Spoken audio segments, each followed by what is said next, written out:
esse fato tem como se diz, uma dualidade aqui. Esse aqui, na verdade, é o epsilon 1, 2, né? Epsilon J, epsilon JK, DJK, pode ser que apareçam alguns produtos vetoriais. Então, seria interessante a gente ter a forma explícita dessa solução. Essa é a forma. Ponto 1. E aí, só verificar que ela satisfaz a equação de movimento. Beleza. Então, a gente já está vendo que eu tenho uma terceira maneira de escrever um spin massivo. Vou apagar aqui.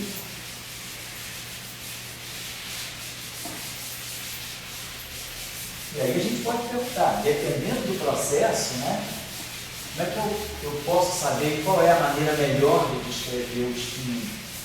Eu tenho que saber qual é algum fenômeno que eu vou falar. Fazer duas informações. Não precisa da aula, acabou? Não, ainda não.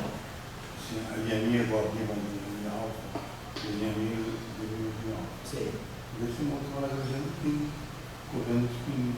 Também você diz pegar então, dois campos vetoriais, vou pegar uma quinta maneira, pegar dois campos vetoriais, pegar um campo aqui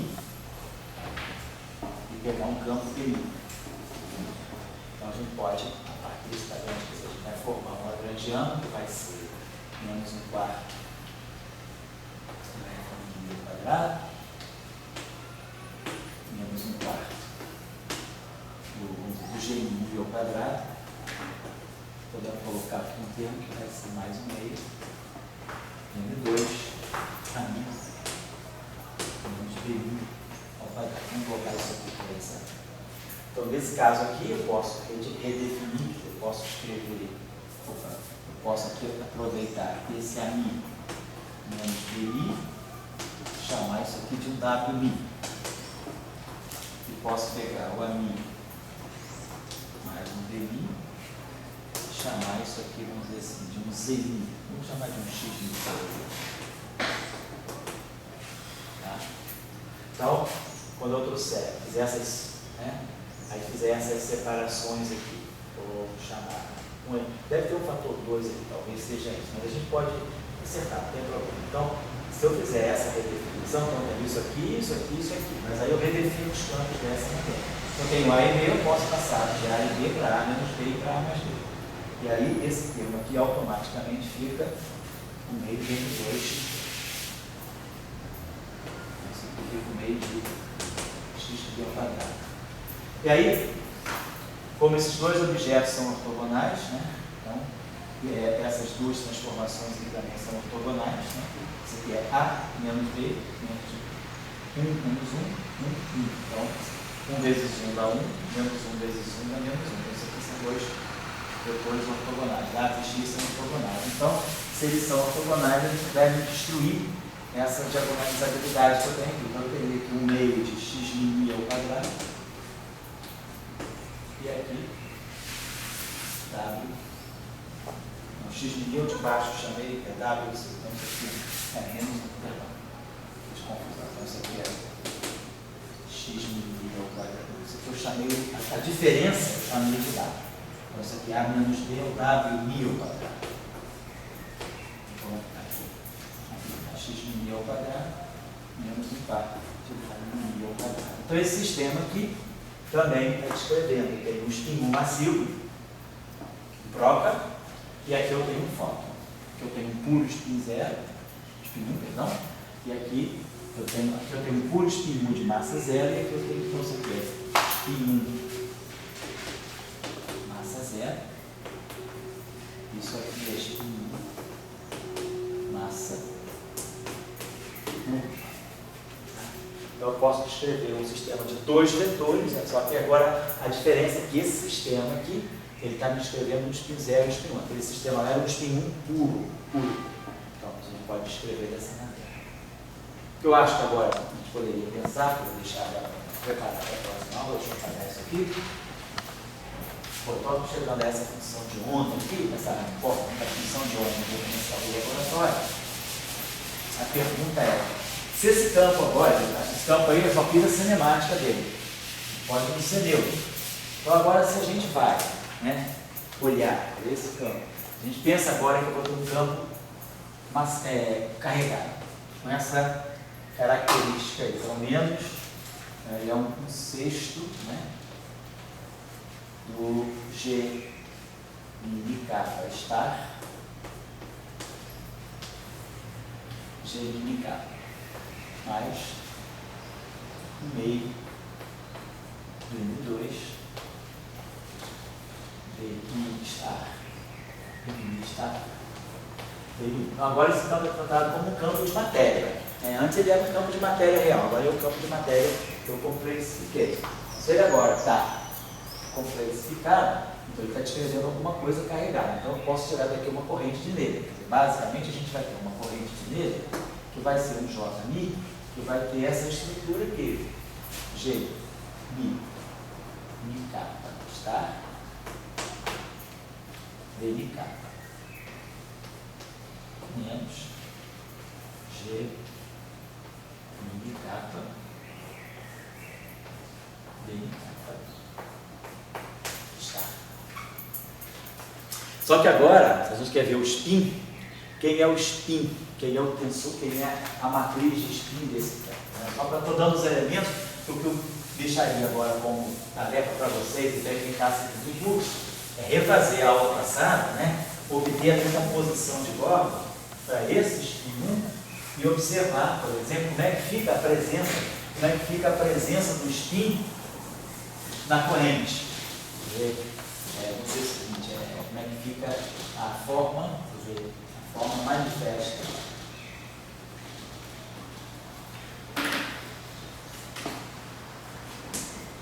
da matriz de spin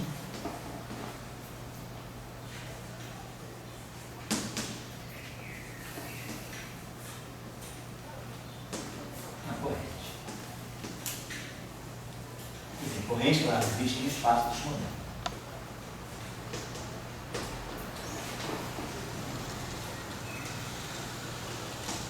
Espaço dos momentos. Espaço finito. Tá? Então, quem é a matriz de spin nesse caso? Né?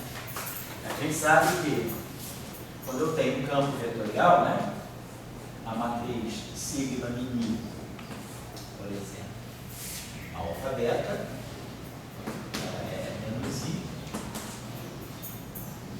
beta de alfa, beta de beta, menos beta de beta, beta de alfa. Essa é a matriz de spin no caso vetorial. Agora, no caso do tensor, né, quando eu pego esse cara que eu escrevo, faço a transformação de Lorentz dele, belinha, vamos colocar assim, belinha mini, é lambda mi, kappa, lambda mi, lambda, e kappa, certo? A transformação de Lorentz fala dessa estrutura aqui, né? Esse objeto, então eu vou ter exponencial de I sobre 2, ômega rho sigma, sigma, rho sigma, isso aqui, e K. E aqui, exponencial de I sobre 2, ômega, eu também rho sigma, bem? Sigma. A gente vai pegar só termo de primeira ordem. Para ver o gerador, é só termo de primeira ordem. Então não tem problema, porque esse termo aqui nunca vai interferir com esse diretamente, porque vai ser termo de ordem ômega 2, que é quadrado no gerador, não interessa. Para ver o gerador, a gente fica em primeira ordem. Mi lambda, B kappa lambda. Então eu tenho aqui o BI. Então, quer dizer, a minha matriz aqui, eu vou ter esse termo aqui, atuando no primeiro índice, e esse termo, e aí eu vou ter a identidade daqui, quer dizer, eu vou ter a matriz de identidade aqui, com a matriz de identidade aqui. Vai dar delta mi kappa, delta mi lambda, que vai dar o primeiro termo. Aí eu vou poder pegar esse termo em primeira ordem aqui, vezes a identidade daqui. Depois, esse termo em primeira ordem, depois a identidade daqui, vezes o termo em primeira ordem daqui. Porque 4 termos, né? Um com ômega sigma com 1, e e ômega sigma com outro ômega sigma. Quando eu expandir, mas aí já são termos quadráticos no gerador. O que eu preciso são os termos lineares. Então, isso aqui vai dar para nós, né? Pni vai ser o Pni mais esse termo aqui, I sobre 2, ômega O sigma, sigma O sigma, mi kappa, B kappa mi, eu vou pegar o delta daqui, então o lambda vai ficar mi. E depois eu vou fazer a mesma coisa, pegando esse cara aqui, a identidade daqui, mi kappa, então kappa vai vir a mi. Vai ficar mais I sobre 2, ômega O sigma, sigma O sigma,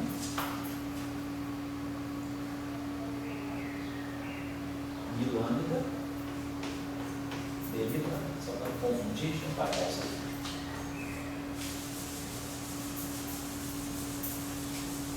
Para dar essa equação. Mas, claro, termos de ordem ômega 2. A gente está desprezando que ele está só querendo ver o gerador. Então, o que a gente está vendo é que o gerador age no índice e o gerador age no outro índice. Então, significa que esse aqui, a matriz de spin ômega sigma mini desse setor de rank 2, ela vai ter a seguinte estrutura.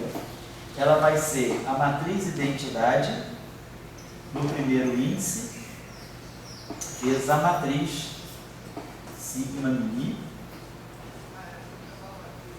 mais a matriz sigma mini no primeiro índice tensorial a identidade no segundo. Então, o que está acontecendo lá? O primeiro índice pegou a identidade, o segundo índice pegou a matriz sigma. Aqui eu peguei a matriz sigma e aqui eu peguei a identidade. Então, o que seria interessante vocês verem também, né, depois, como a gente fez exatamente no caso do spin 1, vamos colocar uma corrente aqui. Eu vou ter então essa corrente aqui, deixa eu apagar isso aqui. A estrutura da corrente, ela vai ter um momento. Ela vai ter um momento, ela vai ter um campo D, dois índices, e ela vai ter outro campo B. Vou colocar assim, então a gente já sabe qual é, toda uma representação que é tensorial. Então o gerador ele é uma composição, né? Tem uma parte que é a identidade no índice e o outro índice, então está claro que a estrutura dele é aquela ali.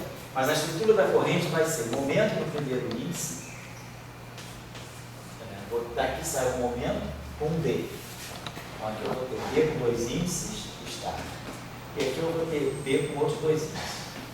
Como a gente fez a outra vez, as contrações elas vão ser dadas por elas. Então a gente tem, né, a gente vai querer ver como é que eu poderia, a gente espera que a estrutura, né, da corrente, a interação com o campo eletromagnético seja essa aqui.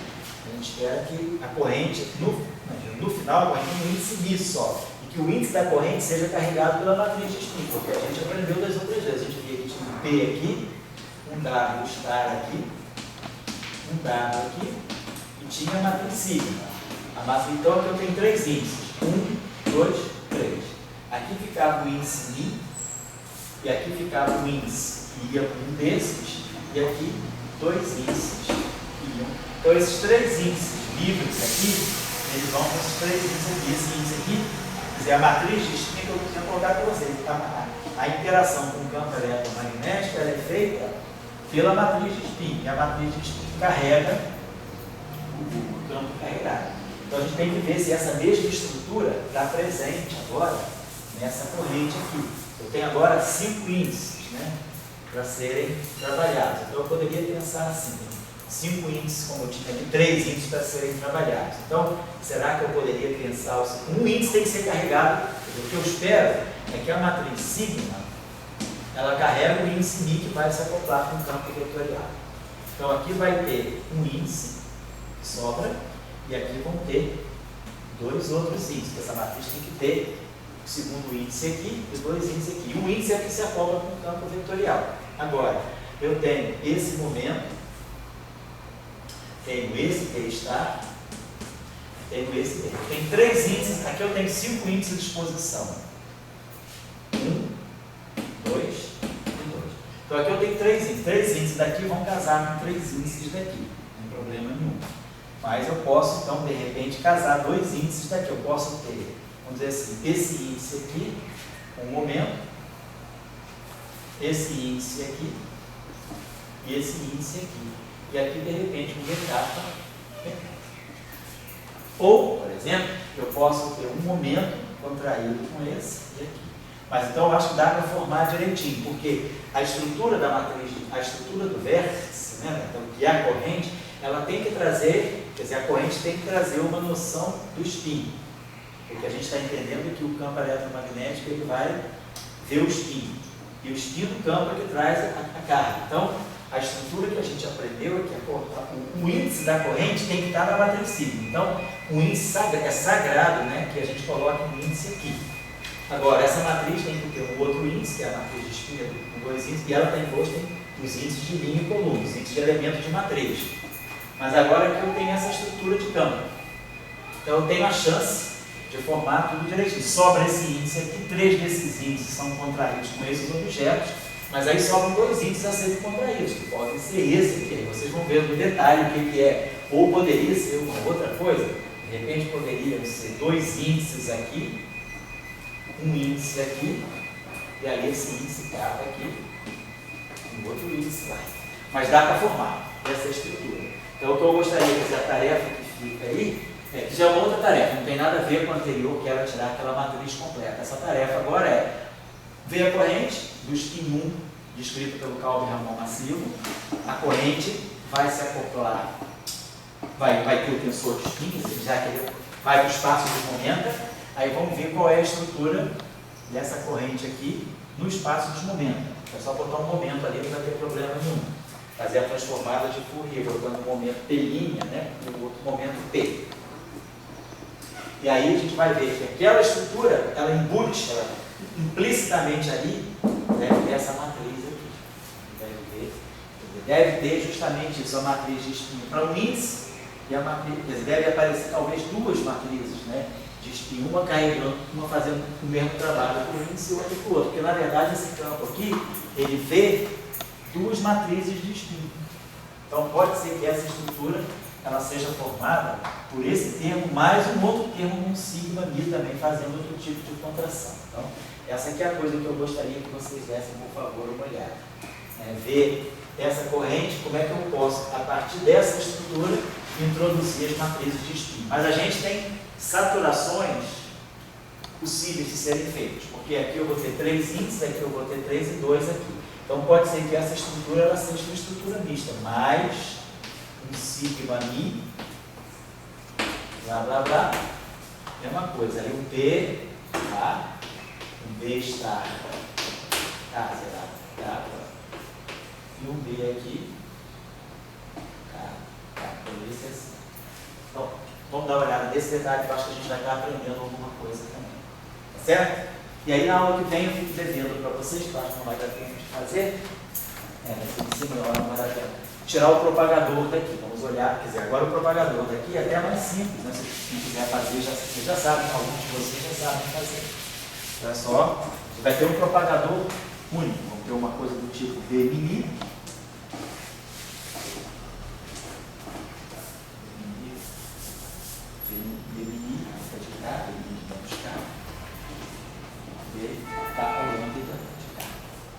a gente pode tirar o propagador agora, no espaço dos momentos. A gente tem os projetores desse setor, tem aqui a identidade, a gente sabe fazer as inversões. A gente pode tirar o propagador e olhar. Realmente agora eu tenho polo massivo, mas na aula que vem eu vou fazer o propagador disso para quem não tem. Então a gente vai poder fechar também uma outra descrição do campo de spin 1 massivo. Certo? Então beleza, próximo encontro a gente vai continuar um pouco esse caso do spin 1, descrito pelo campo de Rank 2, o spin 1 massivo. E aí eu vou trabalhar com vocês também um pouco mais agora, olhar aquela estrutura lá daquele campo, né?